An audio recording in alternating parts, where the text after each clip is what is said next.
Bonjour à tous, merci d'être ici avec nous pour ce 14e meeting avec au programme, comme d'habitude, une partie actualité. Hop, je vais commencer tout de suite. Les dernières infos de la communauté. On a pas mal de nouveaux qui sont arrivés ici, qui viennent un peu partout. Idissan qui vient du Maroc. On a Thierry qui est vice-président du numérique à l'université de Rouen. Bilal avec qui on va faire pas mal de choses, qui est sociologue, qui s'intéresse pas mal aux usages de l'IA. Pierre, ton nom, Pierre Liorg, qui est à l'université de Lyon, qui est dans le noir sur le Teams. Deux Toulousains, c'est Laurent et Karima qui sont là. Encore deux Lyonnais, beaucoup de Lyonnais maintenant, c'est qui arrivent. Aurélien et Alexandre. Boris qui vient de l'université de Louvain-la-Neuve. Qui est sur le campus. Lui, par contre, à l'UCL, il est sur le campus de Bruxelles. Je les ai tous suivis. Thierry Sprier, un local aussi, enfin quasiment lyonnais, il est à l'université d'Avignon. Clarisse, Caroline. Clarisse, elle est Marseille. Caroline, c'est Sorbonne Université. Nathalie, c'est l'université de Mons. Cécile, c'est arts et métiers. Tiffany aussi, de Marseillaise. Laurence, qui est intervenue la semaine dernière, qui nous a rejoint, qui est elle au CNRS à Paris. Le Québécois de service, c'est Florent Meyer. Massimo, qui est de Massimo Montpellier. Et Bruno, qui est à la cellule logicielle, au groupe logiciel en France, qui nous a rejoint aussi. Donc ça fait pas mal de nouvelles personnes dans la communauté. Donc j'ai passé un peu de temps pour expliquer comment on fonctionnait. Voilà. Pas mal de nouveaux outils encore identifiés. Pas mal de choses aussi au niveau des usages. Ça, c'est la livrée du mois. Au niveau actu, pof. Les actus, c'est ici. Les actus de la communauté. Alors là aussi, ça se bouscule un peu au portillon. On avait émis l'idée avec François Boquet, ici, avec les Lyonnais de service. Bonjour les Parisiens, je vois des messages qui passent. De faire un mâchon entre nous, les gens de la communauté IA Forsup. Un mâchon, c'est un petit déjeuner lyonnais. Donc à 7 h du matin, on se retrouve dans un restaurant avec de la cervelle de canut, un petit Beaujolais, un peu de charcuterie pour discuter intelligence artificielle. Donc on était parti là-dessus. En se vannant, on dit ça serait bien qu'on se fasse enfin un événement entre nous où on se voit en vrai. Et j'ai eu le malheur de poster ça sur mon LinkedIn et en 4 jours, on a 100 inscrits. Donc ça prend une dimension un peu plus compliquée que ce qu'on avait initialement prévu. Donc il faut qu'on se trouve des sponsors parce qu'on pour payer les cafés et trucs comme ça. Donc ça c'est bon, j'ai deux sponsors que l'on connaît, une dame qui a été venue chez nous, qui est super sympa, qui fait des trucs sympas. Marie-Pierre, c'est la société K2R2. Donc, il sera sponsor du Mâchon. Et la deuxième entreprise, c'est Wikit, qui est une solution de RAG à Lyon. Voilà, donc des sociétés locales qui vont sponsoriser un événement local. Et au final, on risque d'être à peu près 120 personnes. Donc, on verra. Je ferai un petit film, je mettrai ici le replay de cet événement présentiel. Deuxième actu, ça c'est pour toi, Boris. Boris nous a mis un rack vidéo. Alors, si je clique là, normalement, ça ouvre ici, voilà, à disposition, de la communauté. Donc, le rack vidéo, c'est ce Boris nous avait présenté ça il y a quelques temps à IA Forsup. Il a repris tous les replays, ou pas tous, mais une partie des replays. Il n'y a pas tout, hein, j'ai regardé, Boris. Ouais, on est en train de finaliser les Ouais. derniers. Une partie des replays, et donc ça, c'est à disposition pour les gens de la communauté. Et donc, je peux poser une question quand David Romeuf, par exemple, ou alors, quand il y a un David, parce qu'il n'y a pas que David Romeuf, quand c'est que David est intervenu, donc je tape juste David, je vais faire carrément du search, et ça va me chercher toutes les vidéos où on met le nom David, et vous voyez, je ne sais pas si j'ai partagé le son dans mon partage d'écran, mais on a entendu. Ce que je propose pour que ce soit encore plus simple, là, je vous ai créé une URL que tu pourras mettre à la place où tu peux interroger webinaire par webinaire. Et ce qui est plus intéressant, si j'ai 5 minutes, je vous présenterai. Parce que là, ça mélange tous les webinaires. Donc, c'est deux usages différents. Soit tu cherches une problématique et t'interroges, tu poses une question sur tous les webinaires. Ça va chercher des extraits un peu partout. Donc, ça, c'est le multividéo. Mais pour démarrer, ça peut être sympa d'interroger un seul webinaire parce qu'on a le résumé du webinaire, on peut rentrer en interactif. Donc, le lien que j'ai partagé dans le chat permet ça. Mais sinon, je peux faire une petite… ce qu'il faut vraiment que tu poses des questions comme en IA conversationnel génératif pour avoir vraiment un accompagnement et une réponse précise et un montage vidéo des extraits significatifs. D'accord, mais moi, je viens de voir passer le commentaire de Bertrand Mouquin. On aime bien de pouvoir interroger toutes les vidéos. Oui, oui, oui. Après, c'est les deux. Mais bon, souvent, On les aura les gens deux sont… possibilités. Voilà, ce qui est bien, c'est de bien maîtriser sur un webinaire où on aimerait aller en profondeur ou en tout cas échanger. Puis après, bien sûr, il y a la possibilité d'interroger tous les webinaires. Donc là, sur la partie, on a un petit chatbot où on peut discuter. Et Voilà, il faut en vraiment fait, les poser une RAG, vraie c'est… question. Parce qu'on a le moteur de recherche aussi. Mais là, c'est vraiment, il faut que tu poses une question en disant quelle est la différence entre l'IA générative open source et propriétaire ou des choses comme ça pour qu'il y ait vraiment une réponse bien construite plutôt que de taper des mots-clés. Tout à fait. Voilà. Donc, je vous laisse… Et ça pioche seulement dans les sources qu'on donne, c'est ça? Ou c'est voilà, plus large fait, et ça s'affine avec les sources données? Voilà, l'idée, c'est uniquement la compréhension du texte, de la transcription des orateurs, des locuteurs des vidéos. Et on est en train de voir avec Pierre, qui est connecté de Ragaren, pour voir, parce que là, aujourd'hui, c'est juste un prototype avec des LLM qui sont au laboratoire ETIS, qui est CNRS, Université CY. Donc, c'est des petits GPU, c'est pas très, très puissant. Mais on a fait une discussion avec Pierre, avec Olivier Wang aussi, pour réfléchir, pour faire vraiment un POC RAG vidéo IA Forsup et Rennes, pour qu'on ait une vraie expérience avec un retour d'expérience. Enfin, on va essayer de faire un peu comme le webinaire précédent où vous avez fait un benchmark sur tous les RAG, peut-être essayer de mettre une méthodologie en place pour tester quelles sont les bonnes pratiques ou voir aussi comment on peut conserver la mémoire entre une conversation, si vous trouvez ça utile ou pas, etc., etc.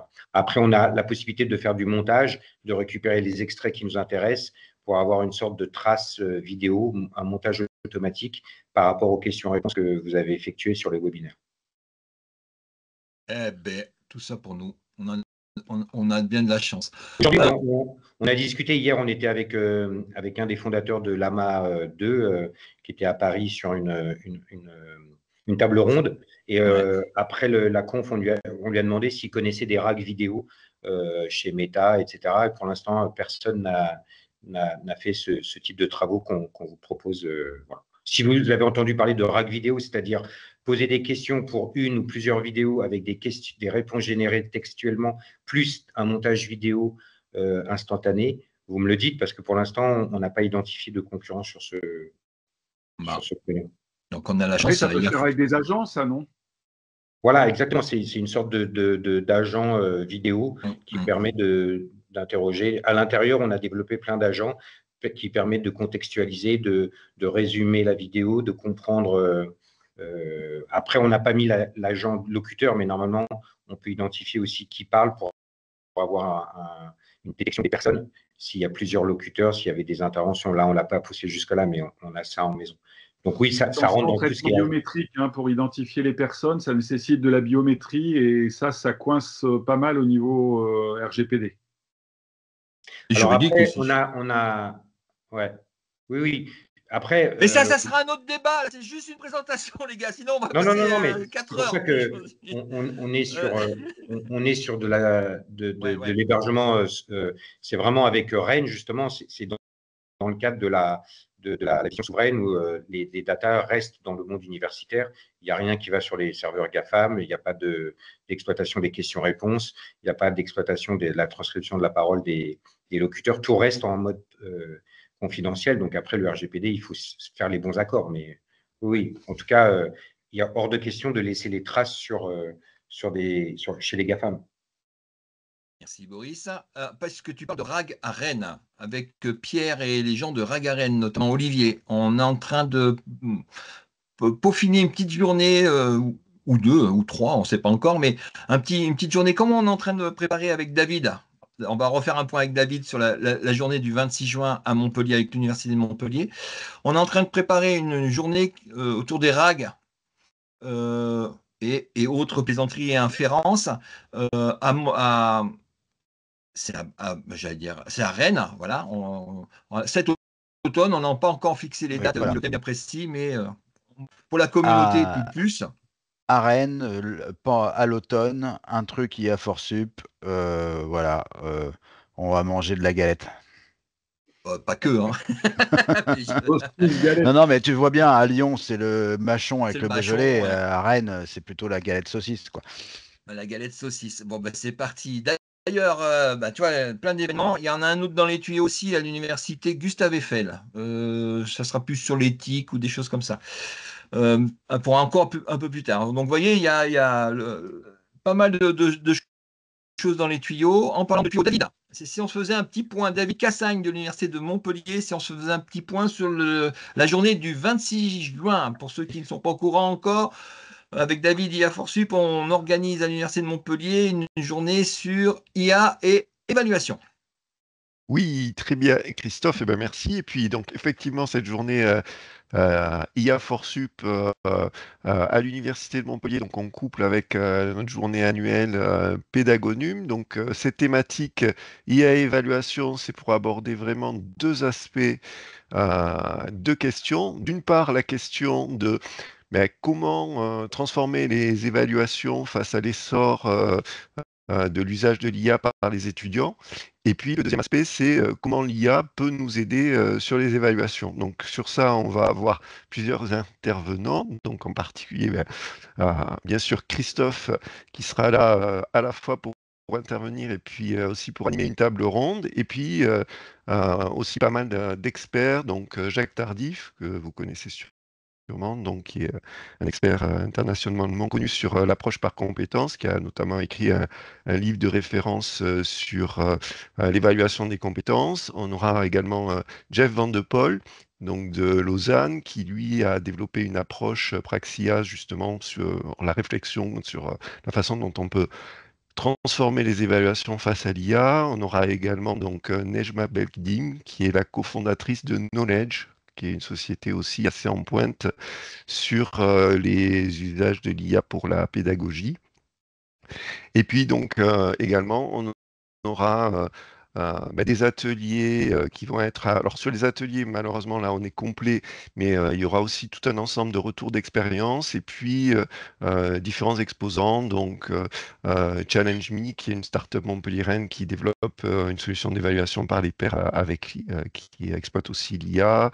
WooClap et puis Knowledge. Donc voilà, donc il y a déjà 274 inscrits, dont 178 en présentiel, puisque c'est un format hybride, hein, c'est possible de suivre à distance, mais il y a des places encore en présentiel si vous voulez nous rejoindre.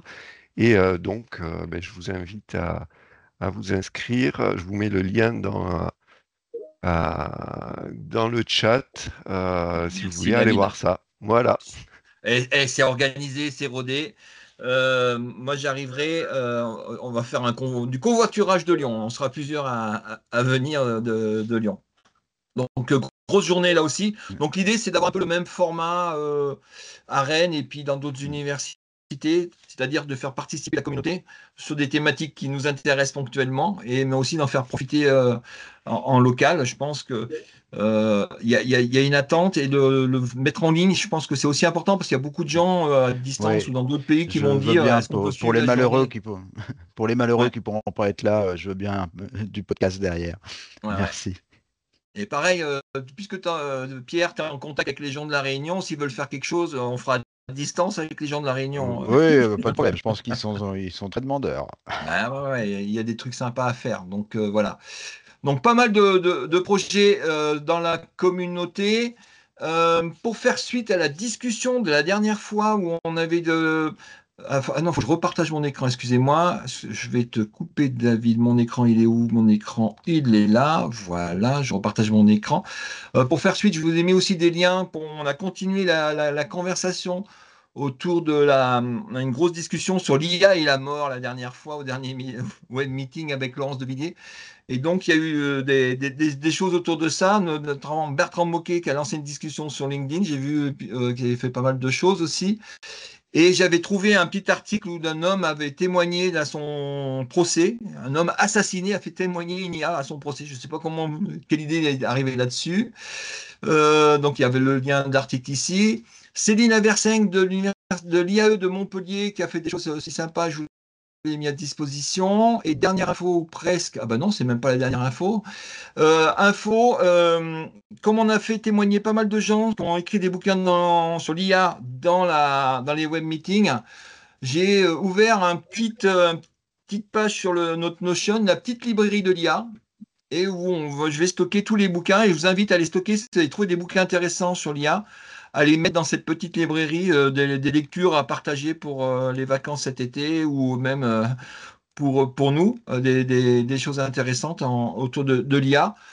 Et dernière chose dans la communauté, oui, c'est ça, bah, c'est toi, Pierre. Tu es intervenu dans une causerie avec, c'est Christophe, hein, il me semble, à Oui, l'Université avec Christophe Porlier, Université de La Réunion, on a fait une série de 6 épisodes dans la thématique des causeries sciences et société. Donc 6 épisodes d'à peu près 45 minutes, où l'idée c'est de parler à bâton rompu des différentes questions autour de l'usage des IA génératives. D'accord, donc il est encore plus bavard que moi. Oui, C'est c'est possible, c'est Ça, on met tous possible. les deux ensemble, c'est mort. Oui, c'est mort. Ok, et donc on continue avec l'actualité. Je fais un petit focus, parce que souvent on parle d'IA française, d'IA ceci, d'IA cela. Mais en fait, qui finance les IA? Et donc, j'ai regardé un petit peu, il y a eu un article assez intéressant sur les startups européennes. D'où vient le financement? Parce qu'un des problèmes en Europe, c'est financer les startups. Et là, on se rend compte que autour de l'IA, quand on dit IA, Mistral, c'est français, le capital, il y a 70% américain. Donc voilà, même si les fondateurs sont français, c'est pas que du français. Donc les financements sont essentiellement en dehors d'Europe. Donc, je ne sais pas si à terme ça aura un impact ou pas. Donc, je ne réponds pas aux questions. Et là, vous avez le détail sur les phases de financement de Mistral pour ceux que ça intéresse. Un petit point aussi sur l'IA et l'Europe.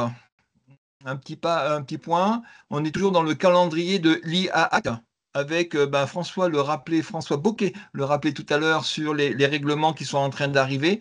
La prochaine date, c'est le 2 août, hein, qui sera beaucoup plus restrictif que les dates jusqu'à présent. Donc, on va passer un palier au niveau du 2 août. Donc, faut regarder ça. L'Europe a lancé un appel d'offres, un appel à participation pour les chercheurs. Si vous voulez participer à l'innovation pour participer à la stratégie européenne dans le domaine de l'IA. Donc, il y a un appel d'offres qui est en cours jusqu'au 5 juin. Donc, je vous ai mis le lien sur l'appel d'offres. Donc, il y a peut-être des choses au niveau de la communauté à faire, des gens qui seront intéressés, et aussi des appels d'offres sur les financements qui sont en cours, le Gen IA for Europe. Donc, dans le domaine de la santé, de l'énergie, de la sécurité, secteur patati patata. Donc, il y a pas mal de secteurs et des sciences, des financements possibles au niveau de l'Europe. Donc, ça, c'était mon petit point IA et Europe. Je vais le refermer ici. Le sondage du mois, le sondage des Français et l'IA. 86% des Français ont entendu parler des IA génératives. Donc, est-ce qu'ils ont compris? Ça, on ne sait pas, mais il y a 86% qui ont entendu parler. Donc, c'est le Talent qui a fait ça. Je vous ai mis le lien aussi. Vous avez l'année dernière, c'était déjà sorti ce sondage. Donc, on peut voir le sondage et suivre les sondages d'une année sur l'autre. Les publications du mois. Pas mal de choses. Cette publication, moi, a retenu mon attention. Donc, tout ça, c'est référencé dans la base de données d'IA Forsup. La publication du mois, une des publications, c'est une étude faite par les cahiers pédagogiques. Donc, c'est plutôt dans le collège-lycée, ce qu'on appelle K12 chez les amis anglo-saxons. Même chez les très jeunes, 84% des élèves ont déjà utilisé une IA. Donc, voilà, 60% le voient positivement. Donc, ça veut dire que 40% ne le voient pas positivement. On peut le dire en creux comme ça. Et il y a des choses aussi. Est-ce que c'est quelque chose ouais, ou qui n'ont pas d'avis. Mais est-ce que c'est quelque chose d'inquiétant? On est à 52%. Ok, alors est-ce que j'ai regardé dans le détail, hop, j'ai mis un truc plus de détails. Donc, qu'est-ce qui vous fait peur?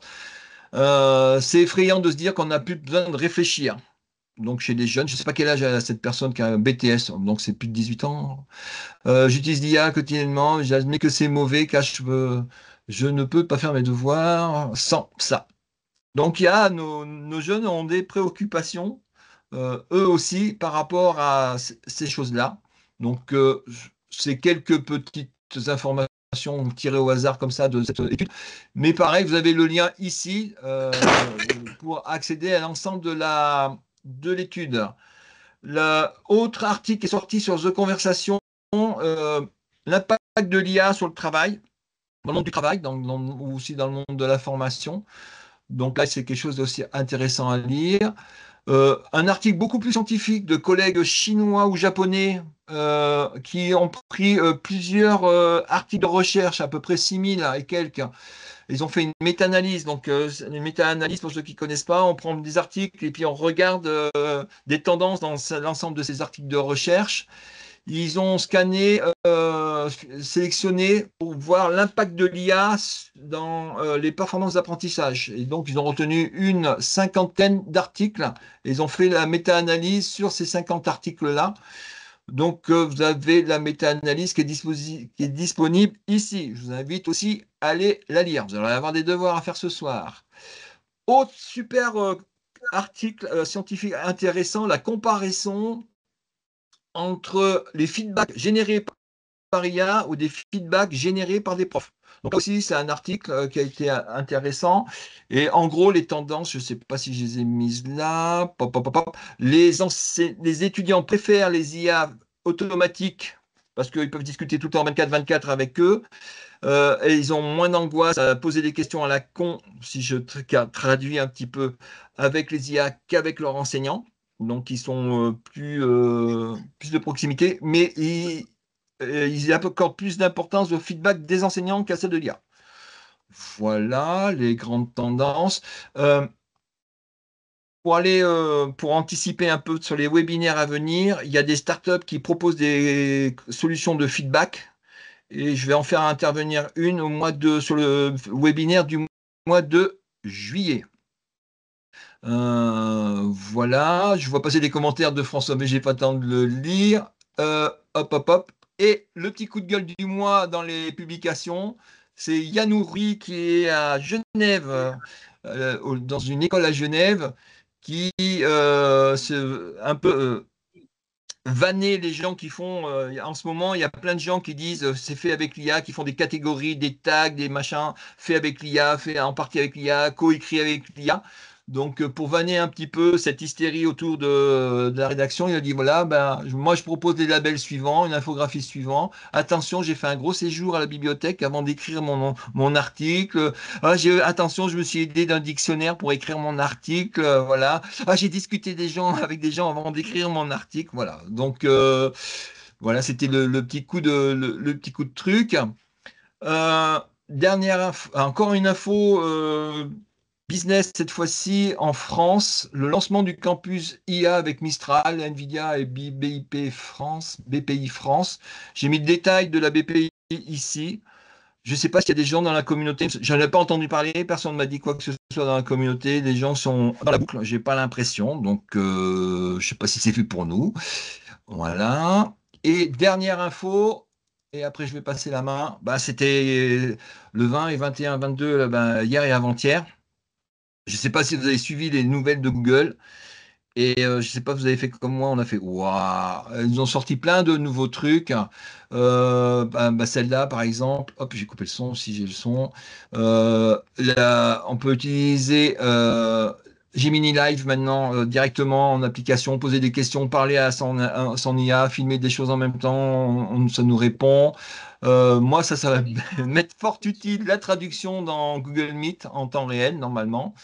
Voilà. Gemini est carrément intégré dans Chrome, donc dans les nouvelles versions. Avec intonation et ta voix aussi, précise. Voilà, donc si on... Ouais, mais là, sur la démo, c'est pas violent, hein, mais bon, il faudrait qu'on essaye. Normalement, c'est vendu comme ça, on va voir ce que ça donne. Gemini intégré dans Chrome, dans les Google Apps, et puis alors moi, ça m'a tué, parce que j'adore tout ce qui est autour de la vidéo, c'est Flow. C'est un espèce de workflow je sais plus comment appeler ça, un générateur de projets vidéo, où on peut carrément faire des films ou des choses comme ça, faire des prompts, donner les images, dire au personnage de regarder à droite, de regarder à gauche, bon, vraiment faire de la mise en scène.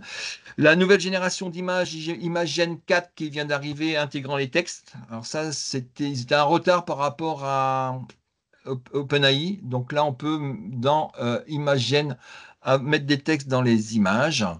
Voilà quelques exemples.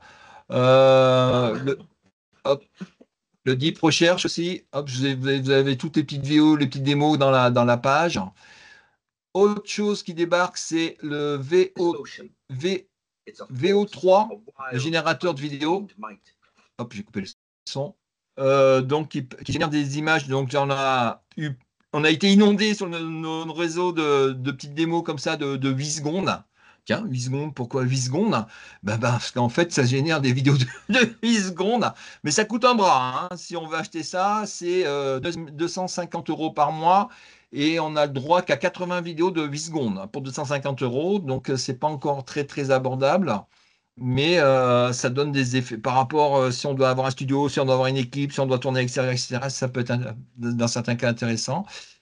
Les agents qui arrivent sur Gemini aussi. Le Gemini agent, donc l'agent mode qui va nous dire, on pose une question et puis ça va faire tout l'enchaînement des trucs. Donc ça, c'est les nouveautés. On va voir à quel rythme ça va arriver chez nous dans les jours, dans les mois, dans les semaines ou dans les mois qui arrivent. Mais c'est vraiment des choses, des avancées, une intégration majeure de l'IA. Voilà, j'ai fini pour mon petit actu. Bon, une demi-heure, j'étais trop long.